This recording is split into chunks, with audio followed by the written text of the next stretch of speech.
Mengawali informasi yang pertama untuk Anda pemirsa, bicara tentang kekayaan alam Provinsi Sumatera Selatan, terutama di Muara Enim. Tak pernah ada habisnya, mulai dari sumber daya alam yang kaya akan mineral, hingga keindahan alam yang masih banyak tersembunyi.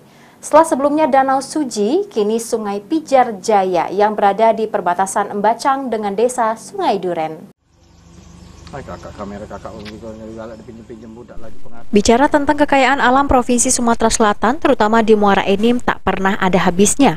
Mulai dari sumber daya alam yang kaya akan mineral, hingga keindahan alam yang masih banyak tersembunyi. Setelah sebelumnya Danau Suji yang masuk nominasi Anugerah Pesona Indonesia Award dengan kategori destinasi baru, ini sejumlah wilayah yang menyajikan konsep wisata pemandian alami yang mulai menunjukkan pesonanya. Sebut saja Sungai Pijar Jaya yang berada di perbatasan Embacang dengan desa Sungai Duren. Sungai yang masih terjaga kebersihannya ini belakangan makin dikenal oleh warga luar. Akan tetapi masih minimnya tata kelola objek wisata. Menurut pengelola Danau Suji Desa Lembak Muara Enim, Bob Permana, untuk membuat destinasi wisata harusnya dipastikan untuk tempat tersebut memiliki potensi atau nilai jual, terus dikelola dengan serius.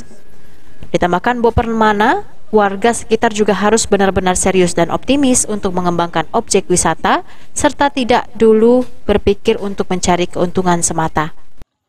Kiat-kiatnya untuk pertama kita pastikan tempat yang kita bikin tempat wisata itu memang benar-benar ada potensi. Terus itu lagi kita harus serius dan yakin, harus optimis pasti berhasil. Semangat dan jangan malu untuk bertanya. Jadi kita harus berpikirin, jangan mikirin keuntungan dulu. Kita harus mikirin jadi dulu tempatnya.